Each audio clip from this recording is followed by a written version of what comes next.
doesn't mean bow down to another person, but being submissive to each other means that we look out for the interests of others as well as ourselves. Philippians 2 and 4. Matter of fact, why don't we turn in? Philippians 2 and 4. And it says here, let each of you look out not only for his own interest, but also for the interests of others. So when we are submissive to one another, then again, we're not looking out for ourselves, we're looking out for the interests of others. That's what humility is, when we care about and understand about the interests of others, where it's not just about you. It's not just about me, myself, and I. You know, I'm going to get some money and I'm only going to spend it on me, myself, and I. See, this is why a lot of, believe it or not, this is why a lot of people don't have anything. Because James tells us, you ask and you do not have. Why? Because when you get it, it's only about you. It ain't about trying to look out for the interests of somebody else that may be in need. So a submissive person is one who has learned how to look out for the interests of other people. You know, it's okay to look out for somebody other than yourself, you know, and not that you're seeking a reward, but it's because God has called us to do that. Watch this. People who are not humble, they live with the attitude, watch this now, that they don't need anything or anyone else. I'm my own man. I'm my own woman. I don't need nothing from nobody. When you see that type of attitude, especially in a Christian or a believer, that's a person who is full of pride, who does not have a humble spirit. Their mindset is that they are self-sufficient and that they are self-reliant. In other words, they are their own source, not God. When a person goes around thinking that I don't need nobody, I don't need to ask anybody for anything, I don't need no help, I don't need nobody or no one else. And then some people go farther, I'd rather do without than receive help. That's a dangerous place to actually be.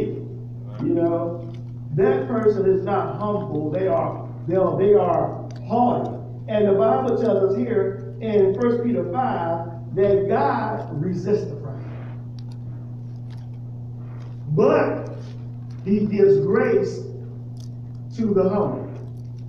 He resists those that think that they can, or think that they are their own source.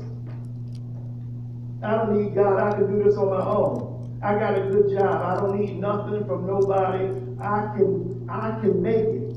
You know, and that's a dangerous place to be. Turn with me to 2 Timothy. Let's look at chapter 3.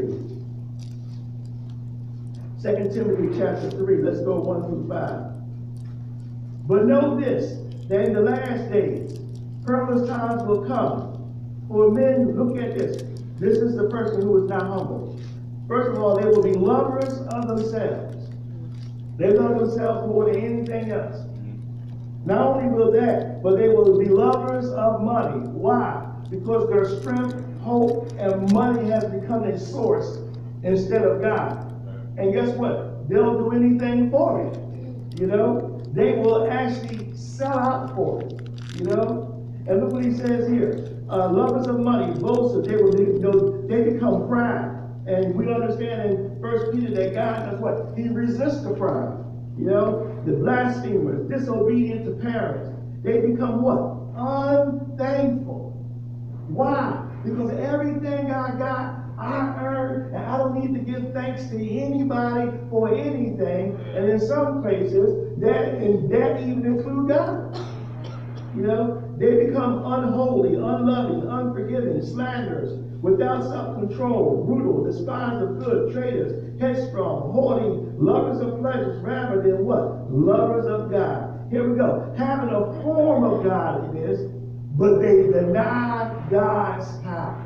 In other words, they talk a good thing about God. They pray a good game about God, but there's no power of God in their lives that cause them to be humble. Because when you're in the presence of God, trust me, you get humble real quick. You know, when you look at God and look at yourself, you start feeling it real quick of really how insignificant you are, how smart you are, and how great God is and how powerful He is. And you begin to depend on the power of the living God. I'm trying to teach you how not to be, how not to be prideful, but to put on humility. A humble person will know and live by the truth that God is your source. Turn with me to 1 Corinthians. 1 Corinthians, let's look at verses 8. 1 Corinthians chapter 8, 1 Corinthians chapter 8. Let's look at verses 6 and 7. 1 Corinthians chapter 8, verse 6 and 7. Let's start at verse 5. 1 Corinthians 8 and 5. For even if there are so-called gods, small g, whether in heaven or on earth, as there are many gods and many lords, yet for us there is one God, the Father, of whom are all things, and we for him, and one Lord Jesus Christ, through whom are all things, and through whom we live. In other words, Paul told the Corinthians that even if there are such other gods, even if there are, or somebody was saying, yeah, even if there are other gods in heaven, even if there are other gods in Lord earth, for us, there's only one source. There's only one God. You know, and it is through him, and we are of him, and all things were made through him, and we for him, and one Lord, our Christ, through whom we are all things, and through whom we live. Now check out verse 7. Look what he says. However, there is not in everyone that knowledge.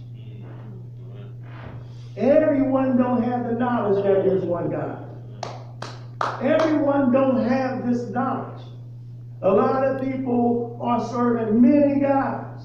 You know, gods of pride, gods of disobedience, gods that keep them puffed up. You know, gods that, we got to be careful that we don't take out of this that, God created us in his image. And we are servants of God. And he said, a lot of people just don't have this knowledge, that God is our source. And since God is my source, guess what? Everything I have belongs to him. Everything I have belongs to him. And if everything I have belongs to God, now I understand that he just called me to be a good steward over it. Now I understand that it ain't all just for me, it's all for me to be through me. You understand that? It ain't all for you, but it's for you to be through you. Turn with me to Psalms 25.